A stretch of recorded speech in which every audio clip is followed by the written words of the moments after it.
Okay, so this video is going to be done a little bit differently to my past Starbreeze Studios videos. Those of you who've been around for a while, you know I've done a few videos in the past talking about the situation with Starbreeze Studios, their financial difficulties, the issues surrounding it, what's been happening with the companies to try and better themselves.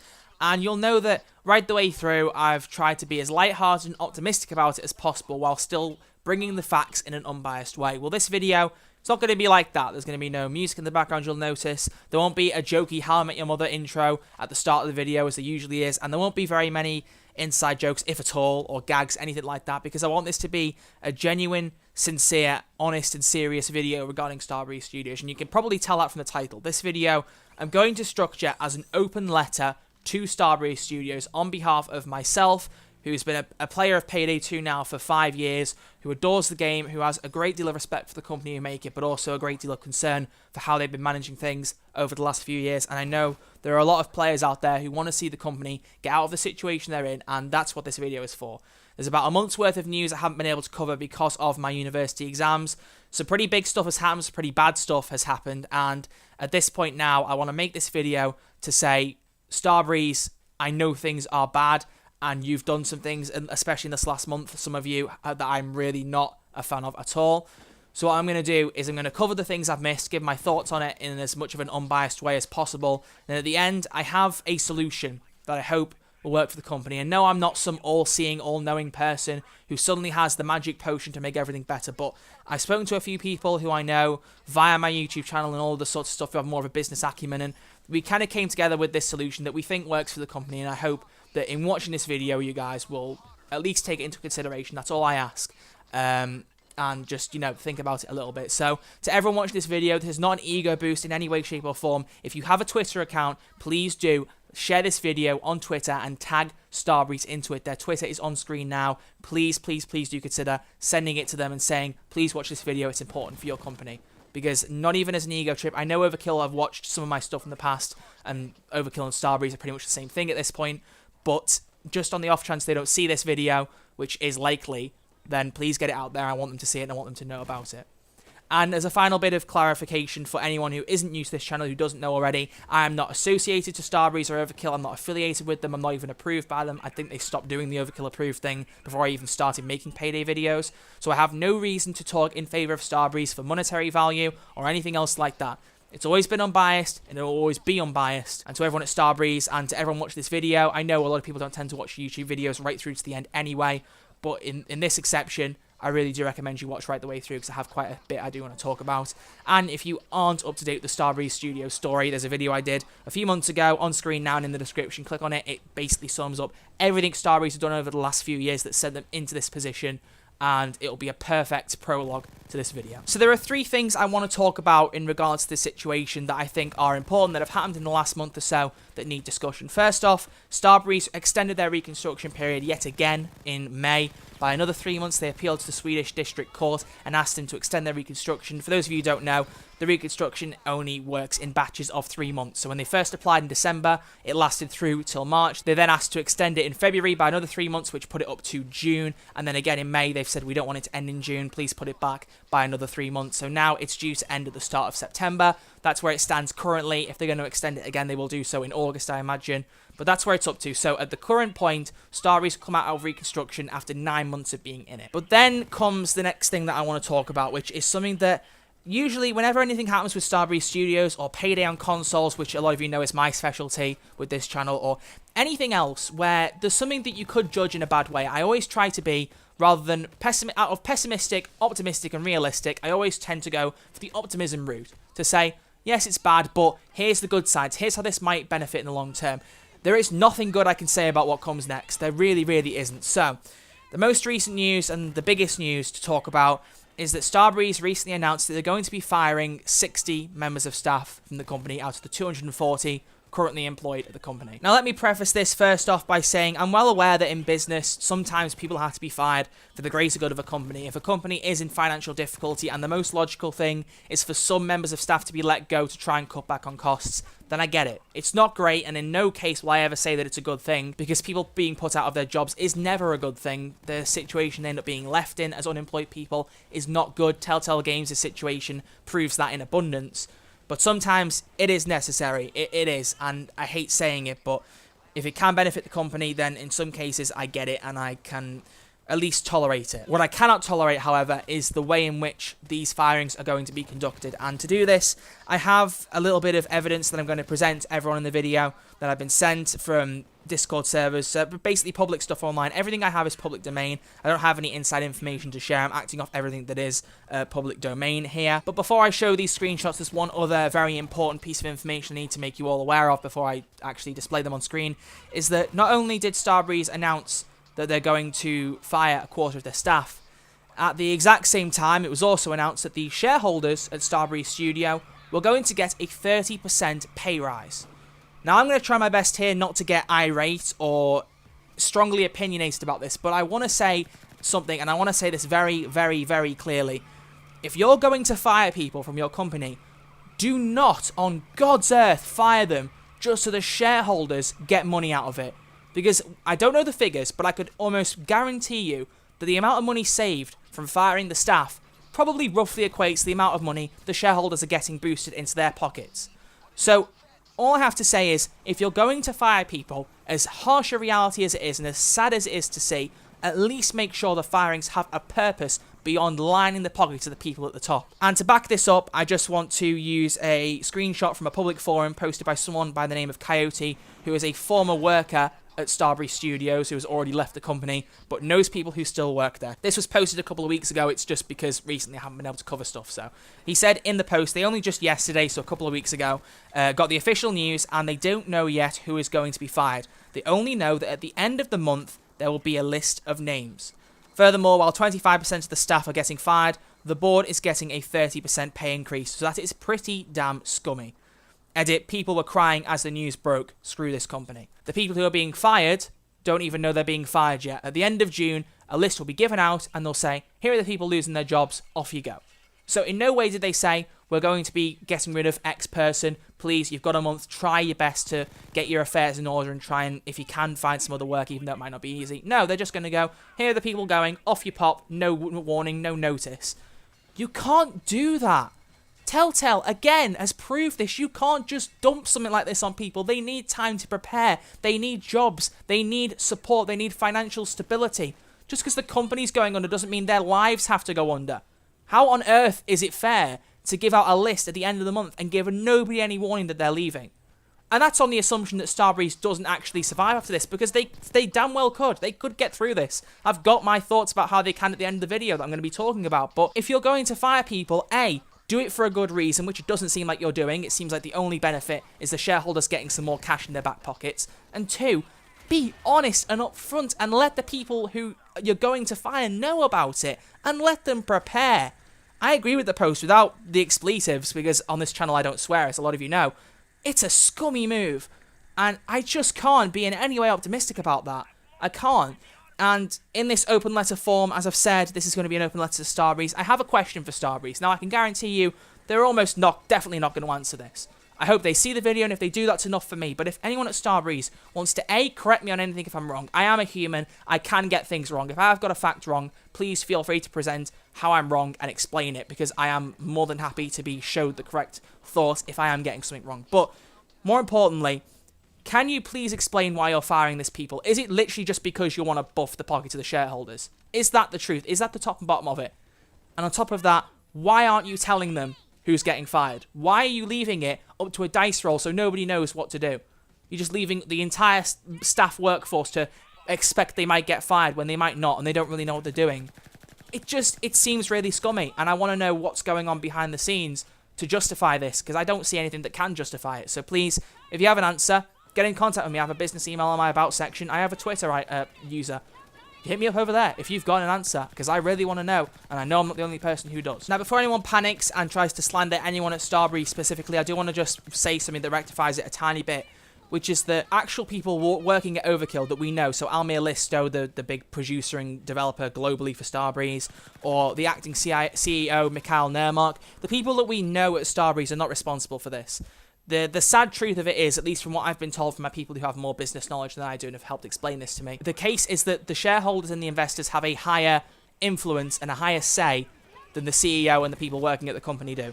So it's not like Almir Listo has strolled into Starbreeze offices and gone, okay, we need to fire people, let's not tell them anything that's going on. He's got nothing to do with this. Any of the people that you know at Starbreeze, chances are they're not responsible. Please don't send hate their way. In fact, don't send hate generally.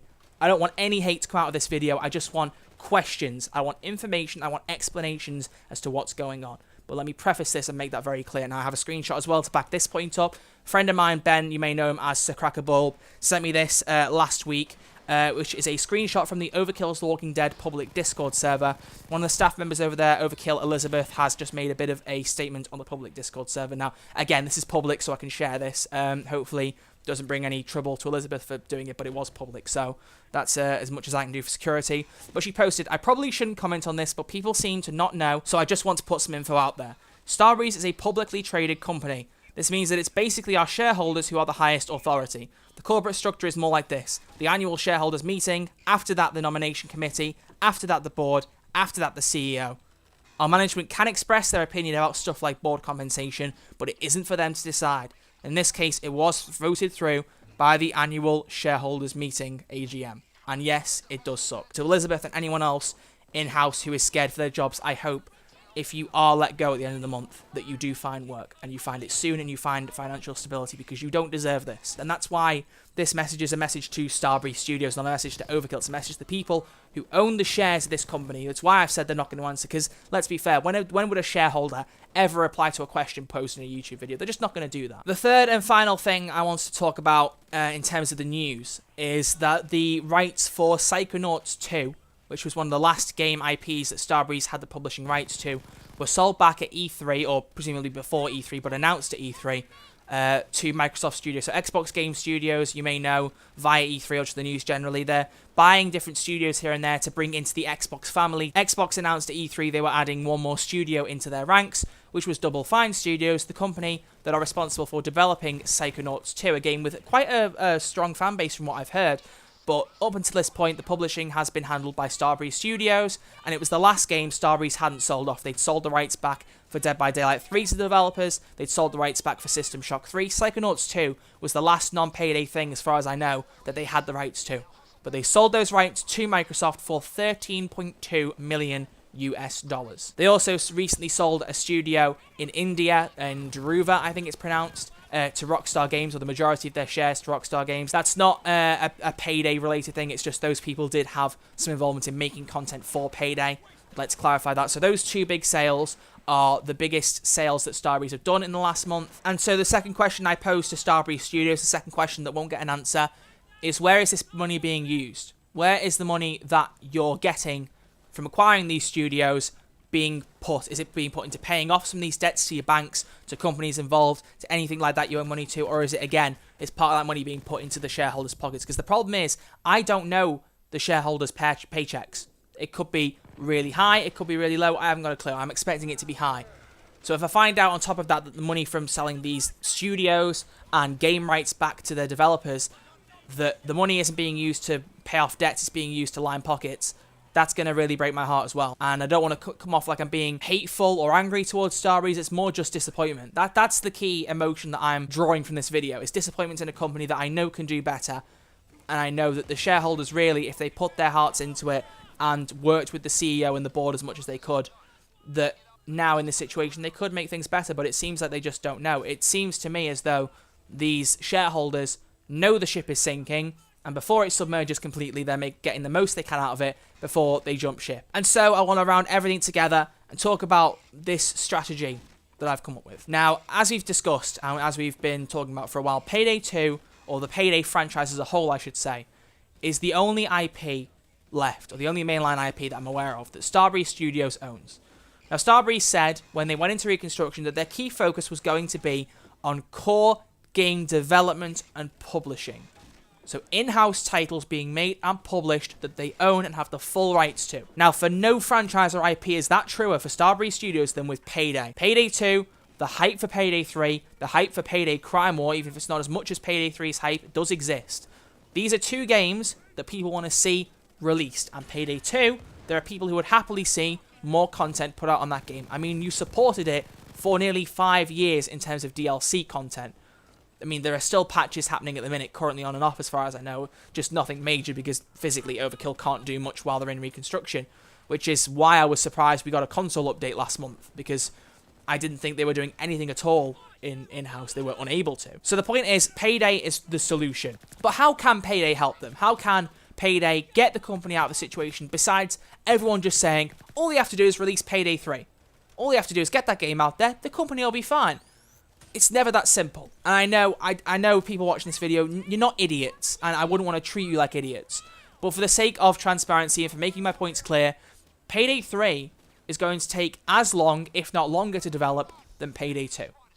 And I very much doubt that they'll launch Payday 3 at a similar size to Payday 2's. Because let's be honest, when Payday 2 released, it was a shell of a game. There was barely anything there to be offered. But now, because of all the DLC support, the storyline, the characters, the weapons, everything that was added to it, it gave it this huge juggernaut driving force of a community that everyone loved and wants to see all this stuff added to Payday 2. So Payday 3, when it releases, is not going to be the size that Payday 2 was at launch. I expect it to be a decent bit bigger. Obviously with plenty of room for expansion, but definitely a good footing. They've also got to account for advancements in technology, greater expectations, because Payday 2 obviously was a much bigger technological advancement than Payday the Heist. So obviously Payday 3, you expect another technical jump then. So for all these reasons combined, Payday 2 will take a while to develop. Now, they announced it was in development a few years ago. We know it's been in the background for a while. Could it be close to being finished? Maybe. I don't know. So Payday 3, let's presume, is still a while off. And let's presume the Payday Crime War, while it probably will generate money for the company, and it will generate a damn sight amount of money if they put microtransactions in it in a way that people will actually invest in the microtransactions and not hate the company for making it too pay to win, then what else can the company do? What else can Overkill now do to straight up get the company more money? What I will say to Overkill is look at the PC version of Payday 2. When you released the Ultimate Edition, the whole tagline with it was that you could get every single DLC all together for a much reduced price.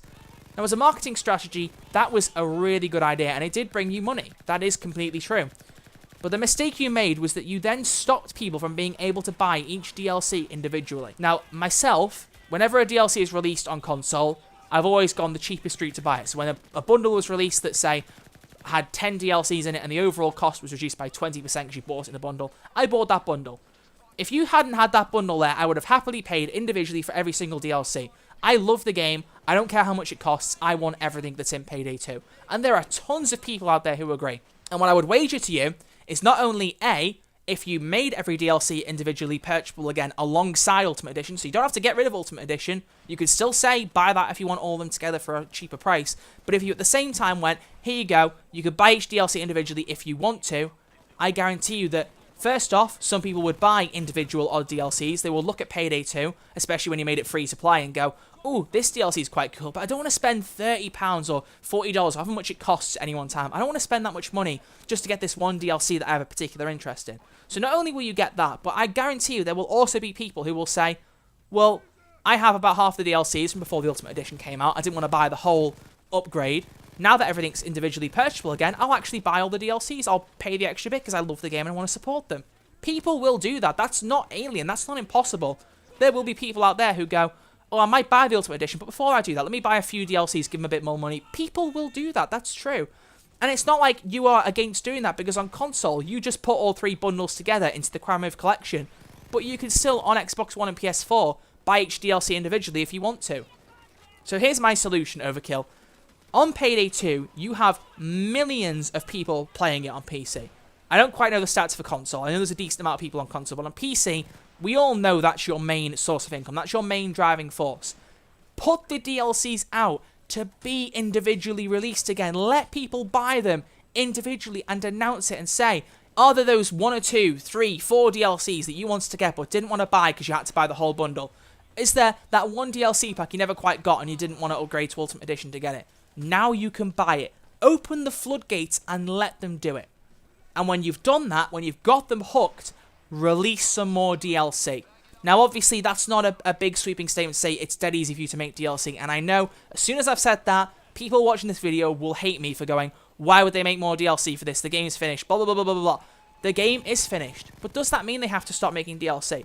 Does the fact that Bane is now in the body of the president if you did the right ending, does that stop them from releasing another gun into the game? No, it doesn't. Does that stop them from bringing another heister into the game? In terms of story, bit of a muddy ground, but I think we could let it slide if they did. Does it stop them from adding more heists? No, they could say this heist happened in between these heists, but didn't matter in the terms of the storyline. There is plenty of opportunity for them to do this, and I did a video talking about this a while ago about why we might see more DLC. Again, link in the top right corner and in the description. But it makes logical sense. If you make a new DLC, the amount of people who will buy it is quite high.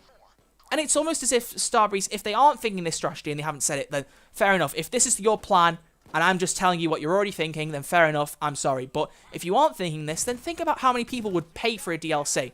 If you put more DLC out on console, if you up the price, I would happily pay the difference. Other people will. Some people won't. I get that. I do totally understand that. If you don't want to pay more money towards Overkill or Starbreeze, if you are against spending any more money, that's fine. You have your reasons, and I entirely respect that. But Starbreeze, you have the ability right here to first off, make every DLC individually purchasable again on PC. And on top of that, make more DLC.